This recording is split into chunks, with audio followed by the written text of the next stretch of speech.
I guess I better introduce myself. I'm Darren, 54 years old, married for 28 years to Caroline, 55 years old. When I met Caroline, I was 24 and already teaching art at the local high school. We live on the Yorkshire coast in the north of England. I remember the first time I saw her, she was wearing a short skirt, and I remember thinking, I never realized I was a foot lover. She had a beautiful pair of legs, and although her breasts were only a size 2, she arched her back so much that it looked very curvy. She was bubbly and giggly, and I thought she was the most beautiful person I had ever seen. But she didn't believe that she was beautiful. And I believed and planned to spend the rest of my life making her feel beautiful. She just couldn't see what I saw. She saw a round, plump face and a nose that was slightly larger than it should have been. And I saw her beautiful blue eyes turn green when she cried in tearful films. I saw her beautiful smile and cupid bow lips. I saw perfection. I'm tall, 6 feet 4 inches, and tower over Kaz at 5 feet tall inch. I have dark hair, now streaked with gray, green eyes. And I still look as good as they tell me. Kaz doesn't give many compliments. He thinks I know I still look good. When we first met, she called me Clarky, saying that with my dark hair and glasses, I looked like Clark Kent. It took me a while to convince her to go on a date with me. I always reminded her that I loved her longer than she loved me. But when we finally started dating, it was love. We got engaged within 3 months. Crazy, I know. We got married the next year, but I never had pre-wedding jitters. I just adored her. She wasn't perfect, but neither was I. She had a terrible personality and could be selfish, but to me, she was perfect. 28 years later, we celebrated our son Scott's 21st birthday. We struggled to have him. It took us years, and we were never able to have any more children. It was something we still find painful, but we couldn't complain because some people are never blessed, and our Scott was a true blessing. He was a son any man could be proud of. He was the kind of kid you could take with you anywhere. Now, as an adult, he could talk to anyone, make them feel at ease, and had a fun, engaging personality. Our Scott charmed everyone, from babies to old people. Scott and I were very close and shared the same sense of humor. He often said what I was going to say before I had a chance to say it. We spent a lot of time together, and he called me his buddy and also his father. I know you're supposed to be your child's parent, not their friend, but I hope I did both. How could I not want a wonderful kid like him to be my buddy? We could be very similar in character, but we were not at all alike. All fathers want their children to be like them. I think it's something Neanderthal, but Scott is not like that. The Kaz family had exceptionally strong genes. They were all similar to each other. Kaz and her cousins were similar. Scott was like his mom, her dad, and everyone else in her family. When we looked after Kaz's sister's children, our nephews, we could never convince strangers that the 3 cousins were not brothers and that Kaz was not the mother of all 3. We enjoyed spending time with our nephews because it gave us an idea of what life could be like with a large family. Well, a large family was not destined to appear. We were very lucky that we didn't have any serious money problems.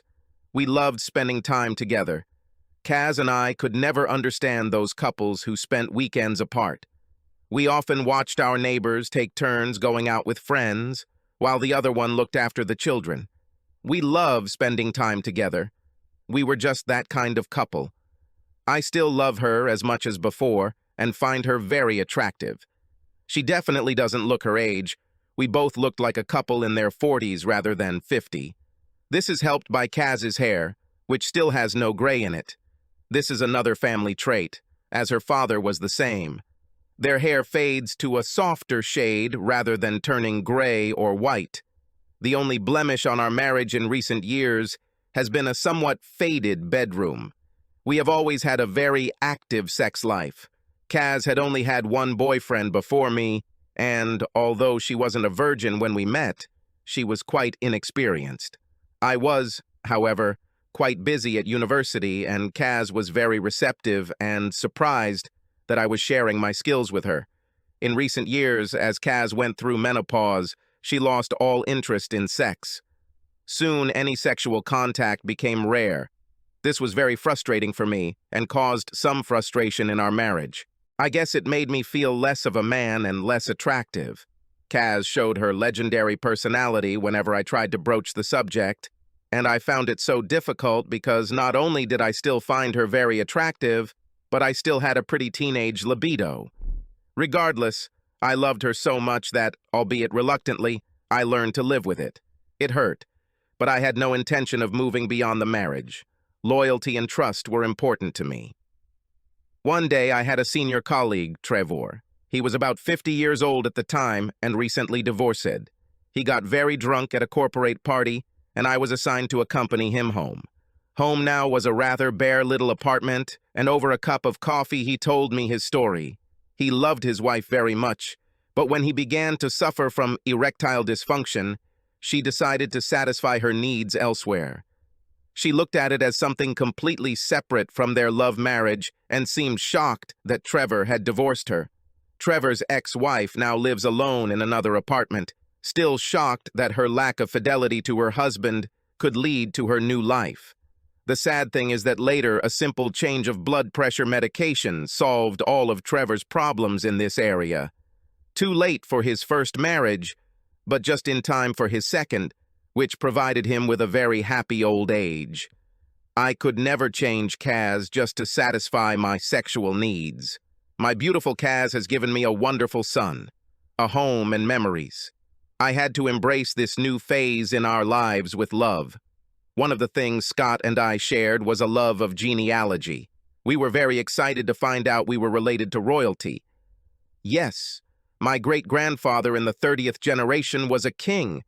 Yes, I understand that along with many thousands of others, but it's still exciting. As a result, there were thousands of names on our family tree. Kaz wasn't interested. She said that this was just a list of dead people.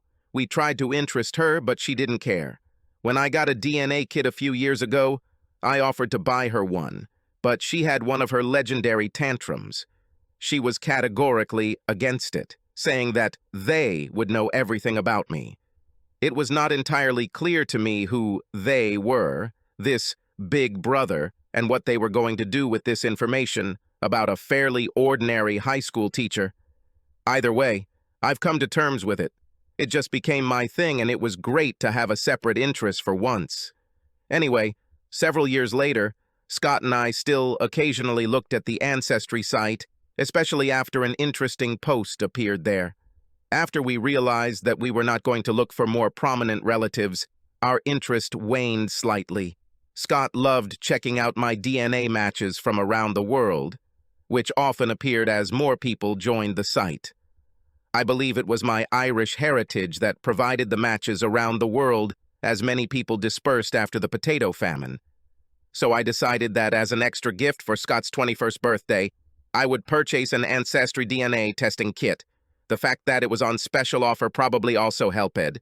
Being a little bussy leading up to his birthday, I ordered it a little late.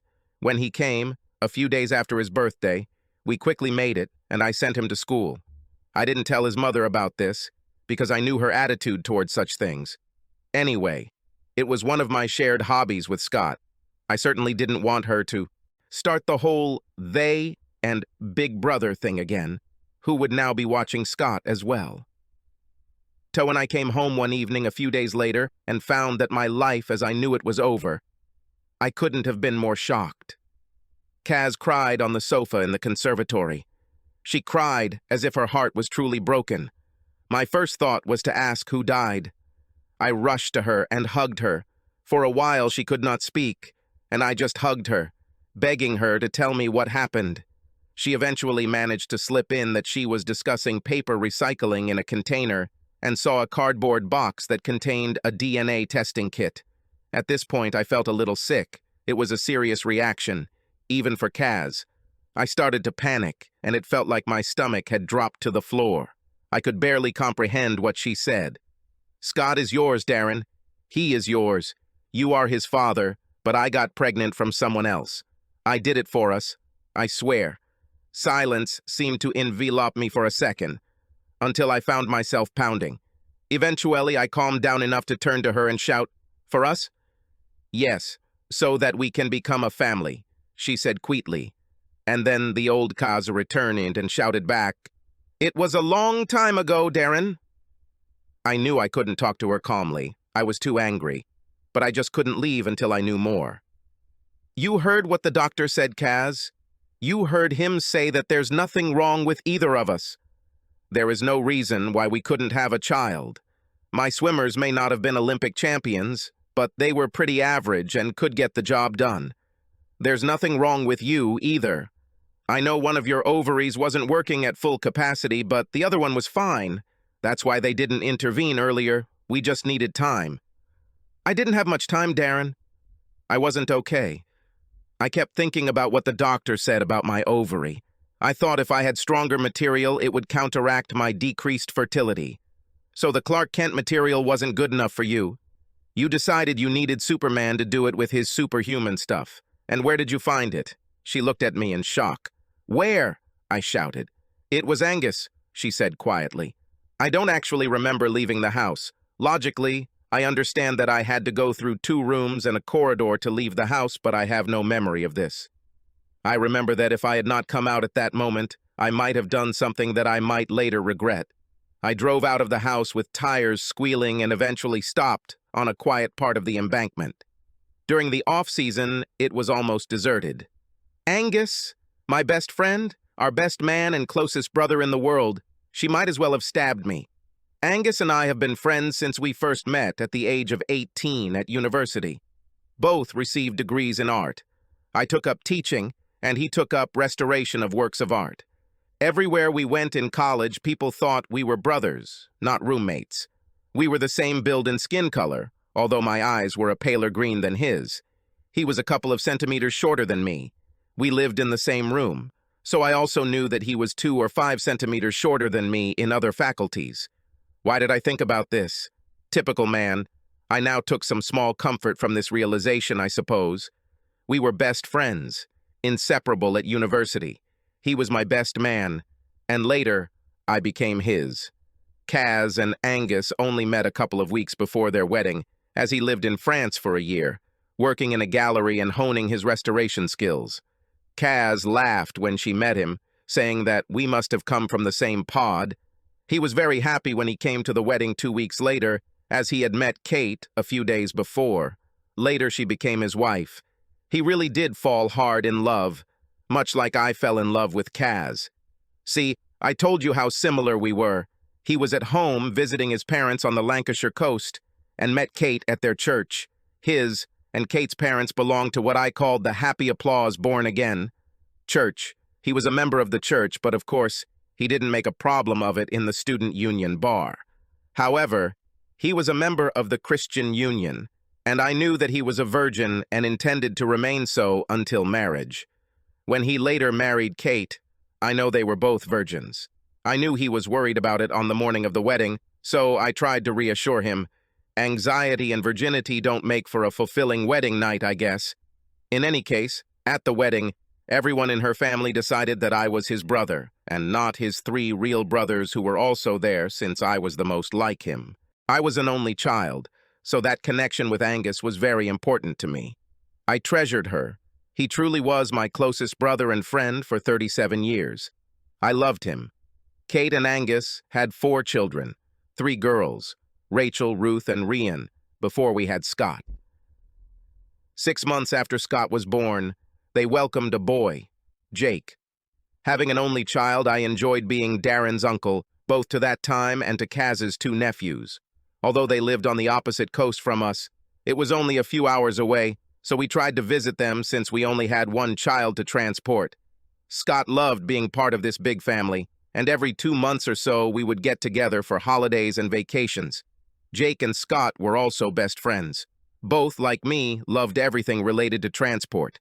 Angus wasn't interested, so I took the boys to car museums, bus shows, and classic car rallies. This was our thing. Angus and I spoke weekly, later texting, and more recently daily jokes and memes we found online. Kate was weird.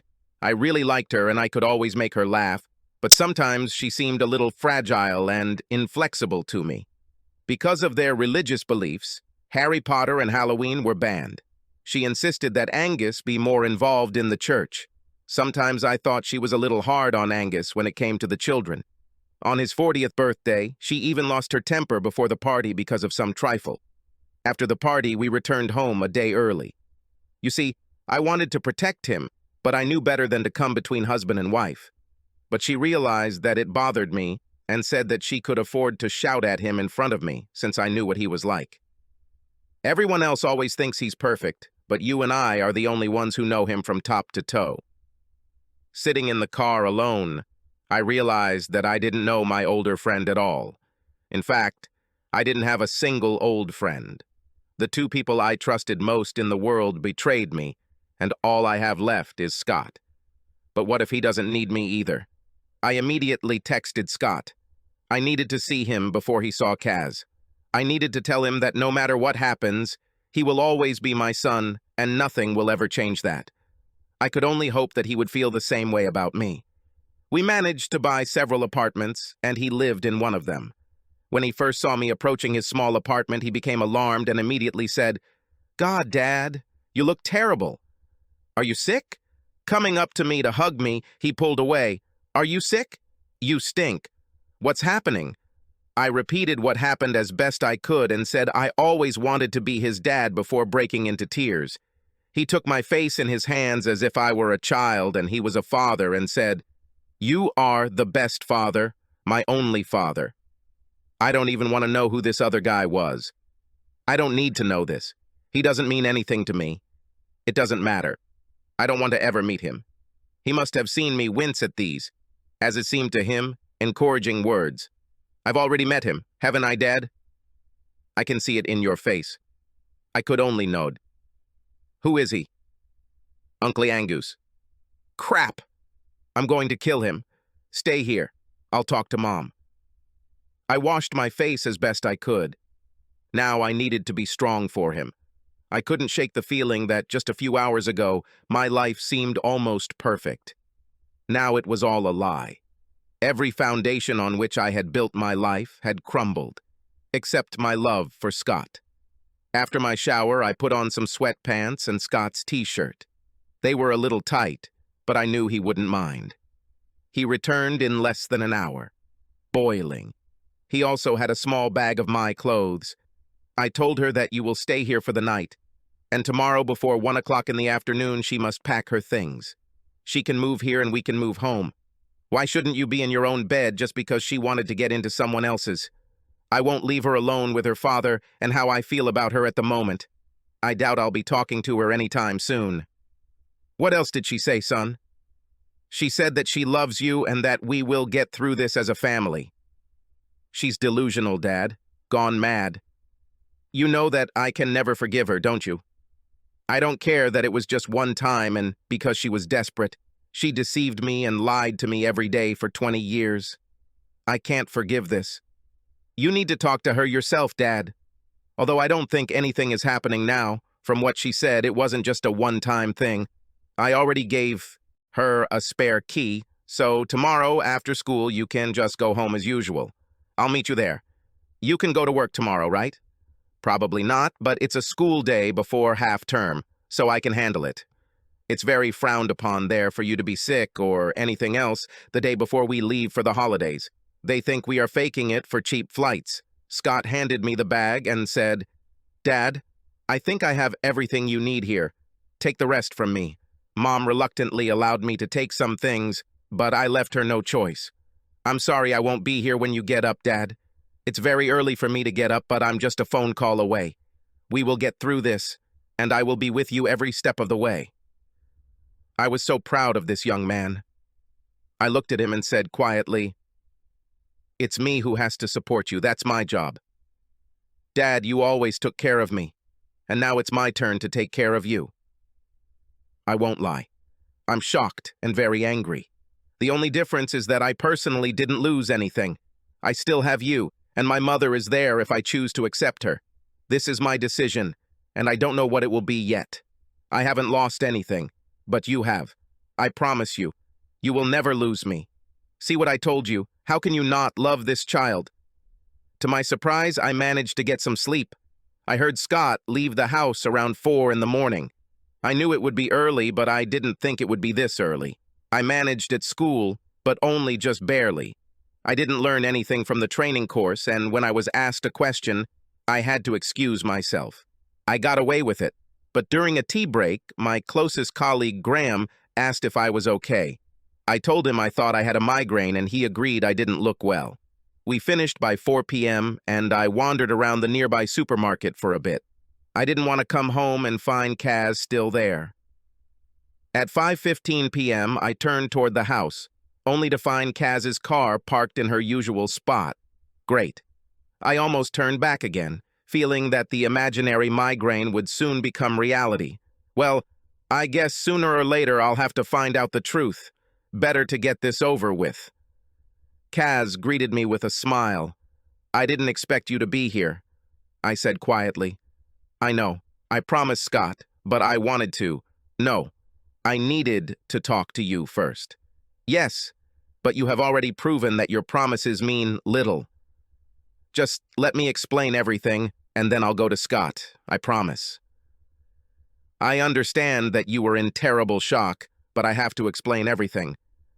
I want to know the whole truth, Kaz.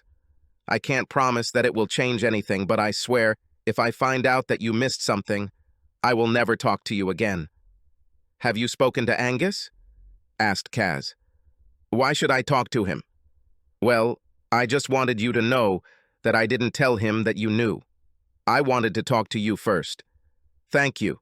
I'm sure putting me first at least once was difficult for you. So the word is up to you. I'll try my best not to interrupt. You know how desperately I wanted to have a child. All these tears every month. You hugged me and reassured me. But it wasn't enough. I desperately wanted to have a child. Angus was the perfect man, you see. He looked like you, but in the end, it didn't matter because Scott was so much like me. I couldn't risk it, you know. He looked so much like you in appearance and was already the father of 3 girls. Kate told me that all he had to do was look at her and she was already pregnant. So, how exactly did you bring up this topic with my best friend?"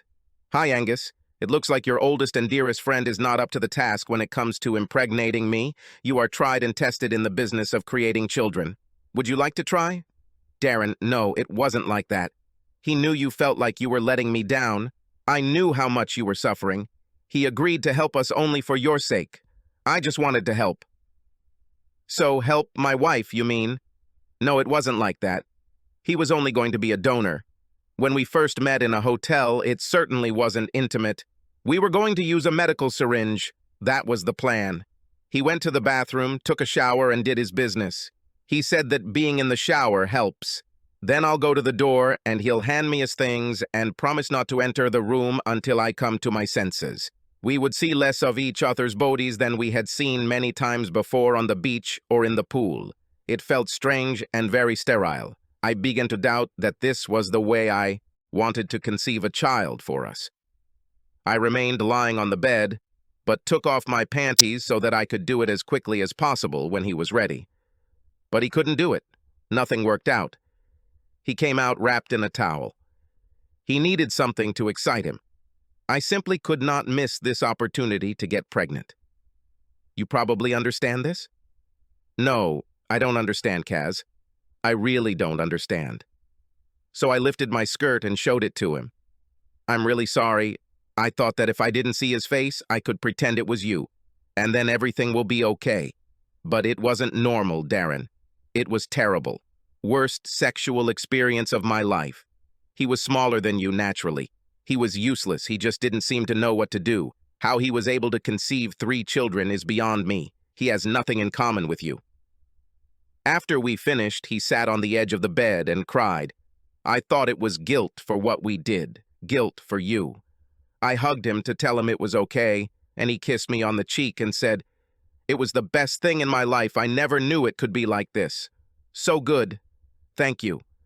When he sobbed in my arms, this big, strong man who looked so much like you, I just couldn't believe it.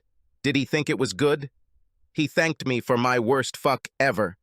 I don't think I've ever felt so sorry for anyone in my life. He just risked his marriage, his family, and your friendship to give us our family.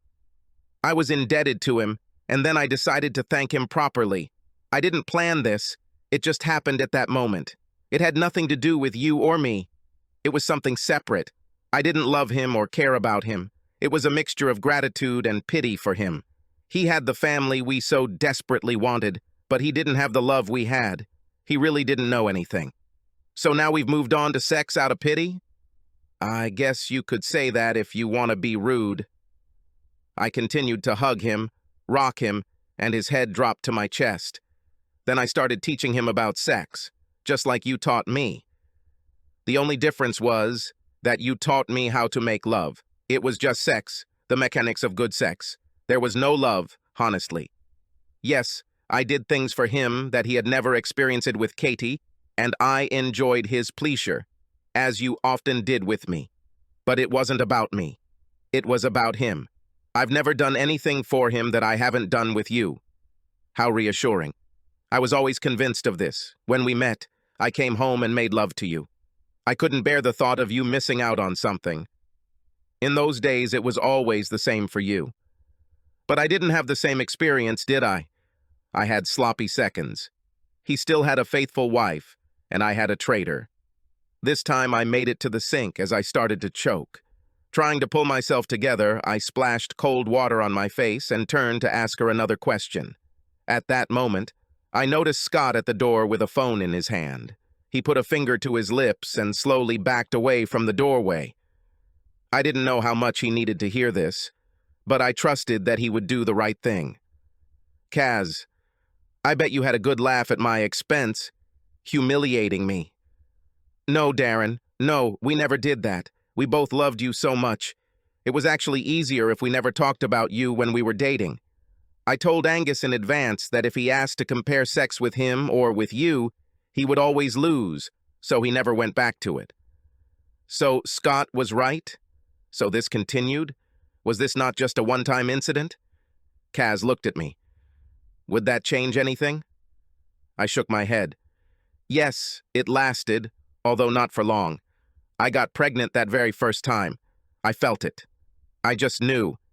They say some women know, and I knew. When I came home to you that evening and we made love, I felt different too. I really relaxed and just enjoyed making love with my wonderful husband. I wasn't worried about conceiving. It's been a long time since we made love without that end goal. I just loved you, Darren. You are the only man I have ever loved. I made love with only one man, you. Then why continue? Was this some kind of training exercise on your part? Well, I had to. We wanted more children, so I had to keep trying with him. When Scott was about 8 months old, we met in Leeds. We always met there. Never in the same place twice. We were careful. Angus was then able to leave, as things had calmed down after Jake was born. Leeds was an ideal location, as it was central. About an hour and a half drive from home for each of us. If we were lucky with transport, everything was in order, we could get out. We did the same thing until you started messing around with that damn DNA pedigree. Don't even think about accusing me of being a traitor. I don't deserve any of this. I did everything I could to make you happy. Haven't I been a good loving husband and a good provider? You were a wonderful husband, the best. You were my absolute world, but you couldn't give me the only thing I really wanted, a child. I held my breath in shock that she could actually say that out loud. I knew you wanted it too, and I found a way to give it to you. I just stared at her in shock before slowly starting to clap my hands. Perfect solution. It's interesting that I don't have a house full of kids, isn't it? The big family we always dreamed of. We tried until you were 45, didn't we? Then we realized and accepted that this simply would not happen. How long did you and Angus try? Not long before you and I stopped trying. In a few months, perhaps. Are you seriously telling me that you had sex with my supposed best friend for 10 years? God, I must be the stupidest person in the world. Complete idiot. I wasted my life. It was all a lie. I collapsed into the next chair, and Kaz came over to comfort me. Don't come close to me. You have no right to touch me. Darren, I love you. You haven't lost anything. Everything was real. How can you say it was in vain? All these wonderful memories, all this happiness. We raised a wonderful son together. No, Kaz. We raised your wonderful son together. I was just lucky that after all this, he chose me to be his father. Now I knew, no matter what happens, he will always be my son, blood or not. So you just stopped dating Angus, huh? Giving up all that wonderful illicit sex after 10 years. Everything was wrong. As soon as I realized that my chances of getting pregnant at that age were slim, I stopped. It wasn't about sex. It was never about sex. That's why I had you. We've always had a wonderful, intimate life, you know. Well, it's a vague memory now, but yes, I thought so. Obviously, this wasn't enough for you. Darren, what I did to him cannot be compared. It simply cannot. It was different. It was separate from us. I won't lie. It got better. In the end, I taught him to do whatever I liked. But even then, even at his best, he still couldn't compare to you. I couldn't because I wasn't you. Suddenly I was older, I was laid off, and my new job made it harder to break free. In any case, this whole thing started to bore me. I've come to terms with the fact that we just have Scott, and that's how it was meant to be. All this driving is for nothing. I'm sorry that your infidelity has become such a routine for you, Kaz. My heart is bleeding. And how did Angus come to terms with the fact that it was all over? That sex that, even when everything was bad for you, made him cry because it felt so good. He had a shitty sex life with his own wife, but it looks like he had a damn great one with mine, doesn't it? You're twisting everything around, Darren. It wasn't like that. Yes, he liked sex, of course he did, and he's a man, isn't he? He really did it for us, can't you see? So that we can have more children. He proved it when I told him it had to end. Yes, he was disappointed, but he accepted that it had to stop. He was sad, but he agreed. So that was all, huh? Yes, except one more time. Do you remember his 50th birthday? He was very depressed. I asked again. But this was completely different. I'm really ashamed of this. It was dirty. I knew that I was actually unfaithful that time. I sincerely regret this. You just regret one thing. Treating him for his birthday? What's another piece of already sliced loaf, Kaz? So, how often have you two met during this decade of trying to give me another child? Every few months, 3 or 4 times a year, when I was most fertile. I paused to think about it. So you had sex with him about 40 times. Perhaps more, because in some cases you did it more than once. You say it in such a way that it sounds cheap and tasteless. It was so, Kaz. It was cheap. You made it look cheap, just like he made you look cheap. Have you ever found it strange that the first time you get pregnant right away, and then he tries 50 times or so when you're at your most fertile, and it never happens again? Well, I assumed it was because of me, and I didn't lose hope that it would work with him or with you. Thank you for not forgetting about me in this deal to conceive a child. Yes, I could still impregnate you. Maybe it was you? Unfortunately, Kaz, I have some shocking news for you too. It doesn't compare to the fact that you tore my whole life apart, but it will be interesting for you. Unfortunately, Kaz, you had no hope of getting pregnant with Angus. Right before Jake was born, he had a vasectomy. He only told me about it. In fact, I dropped him off and picked him up. He begged me not to tell anyone. I was embarrassed to keep a secret from you, but since I was sure that it had nothing to do with you, loyalty to my friend for once prevailed. Even Kate didn't know anything. He knew that this did not fit into the framework of her church beliefs. He was to have 4 children under the age of 6. He just couldn't risk any more pregnancies. No, Kaz screamed. So he didn't want to have any more children. He was just having sex, and he continued when she shuddered. The traitor who thought so little about her marriage vows, who thought so little about her husband, who was obviously her world, that she lied and deceived him for 21 years. You killed that love when you first met him in a hotel room before you even slept with him. You deceived me, destroyed the trust between us. What you did after that, and continued to do, was pure evil. If that's your idea of love, you can keep it. Kaz looked at me, stunned, as if the thought of finally telling the truth would clear her of all her past wrongdoings and lead to her being forgiven. I couldn't believe that this woman, whom I loved and respected, could be so stupid and value so little what she did to me and our family. You were unfaithful to me because of what you wanted and needed. It had nothing to do with me. You fed your ego by thinking you were some kind of sex guru. Don't tell me you kept trying to get pregnant. I think you got a kick out of the secrecy, the lies, and making me look like a fool. I'll never forgive you, Kaz. Never. Get out of my sight. I don't want to look at you. Turning, she finally saw Scott standing in the doorway. How much have you heard?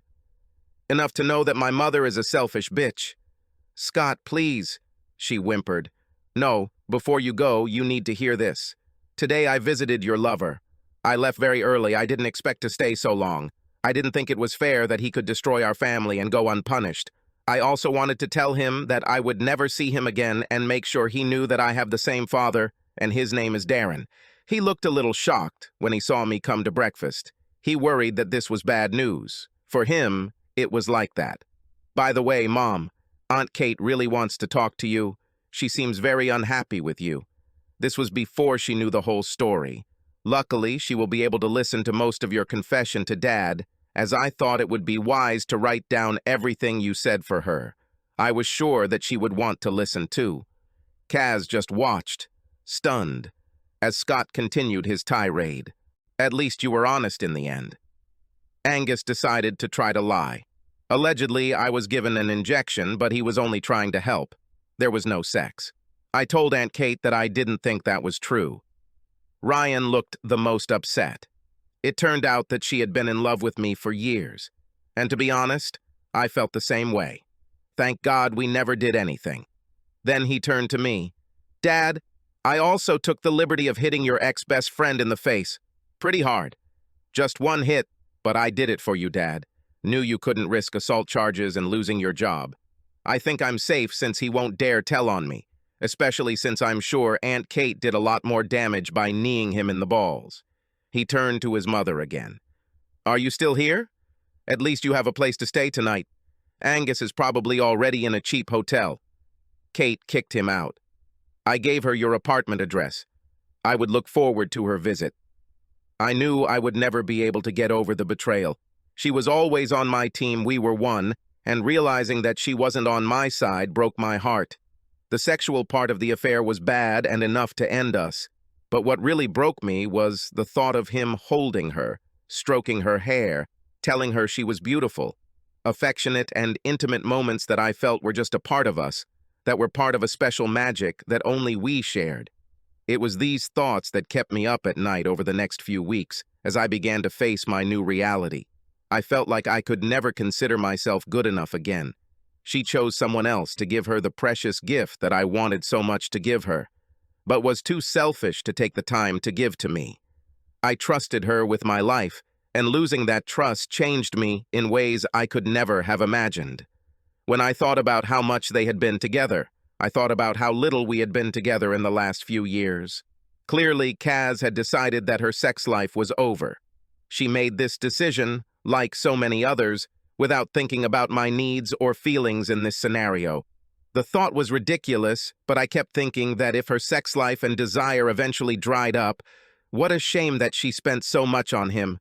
It wasn't fair. It was all dishonest. I guess you're wondering what I did with my ex-girlfriend. For 6 weeks, I did nothing. I talked to Kate, and even met her when she came to see me. But I knew that if Angus approached me, I would not be able to answer for my actions. He was blocked in everything. I knew that Kate, like me, had filed for divorce. I also knew that none of his children spoke to him. The girls were pretty angry, but Jake was the worst. He spoke to his father only once, and that was to tell him that he wanted me to be his father. I'm sure it must hurt.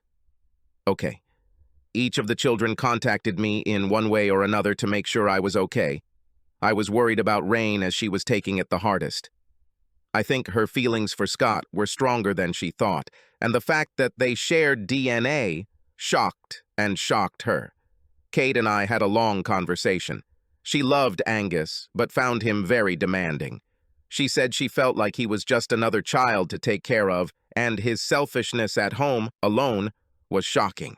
She felt like he wasn't supportive as a father and only made an effort when others were around, especially me and Kaz. We both agreed that they had done a very good job of fooling us, and neither of us had any idea that anything was going on. But why should we suspect? Both were faithful spouses, although I was happier than she. We trusted them, and that was the main thing. They used our love, trust, and faith in them against us. Kate and I will remain friends, and I have to say she seemed more relaxed without Angus's pressure. I hoped that in that moment I would always be present in her and her children's lives. I saw Angus one more time before Christmas. I went to Kate, Jake, and the girls. I needed to see them all face to face and tell them my news. I wanted to see Angus one last time to tell him I hated him for ruining my life. I wasn't going to listen to his excuses. What was the point? What I didn't expect was schadenfreude. I thought he would try to apologize, but no. Perhaps he knew there was no point. Perhaps he blamed me for everything he lost.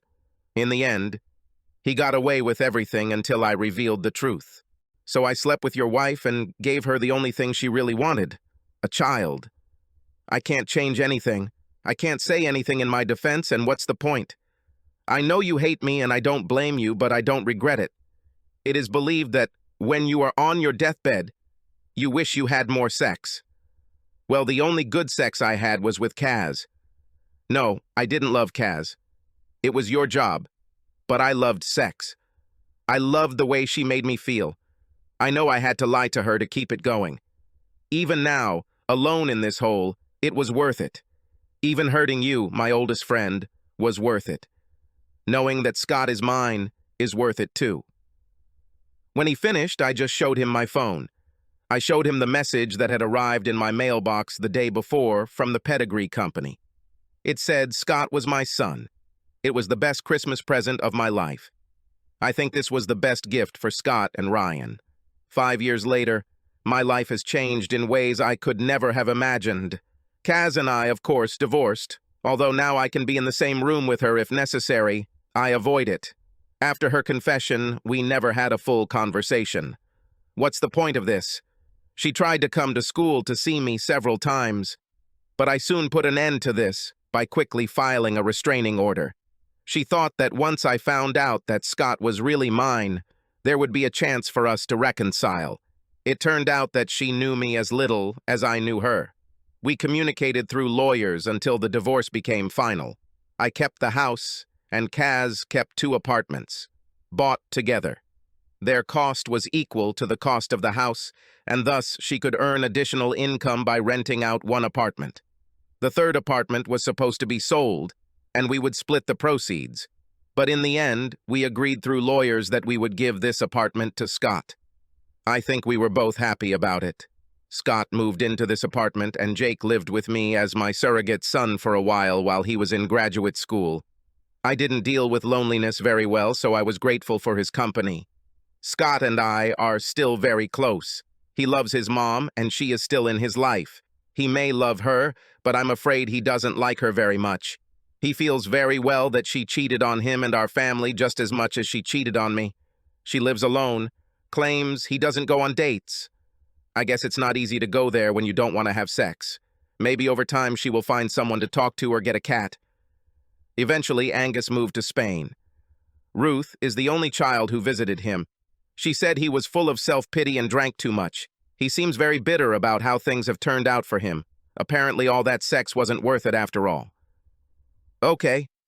As for me, tonight I am sitting at the table with my new wife, son, and daughter-in-law.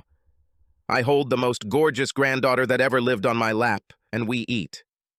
Kate is here too. No, we didn't meet. That would never have happened. She met someone, David, but he's at work today. He's a great guy and makes her very happy.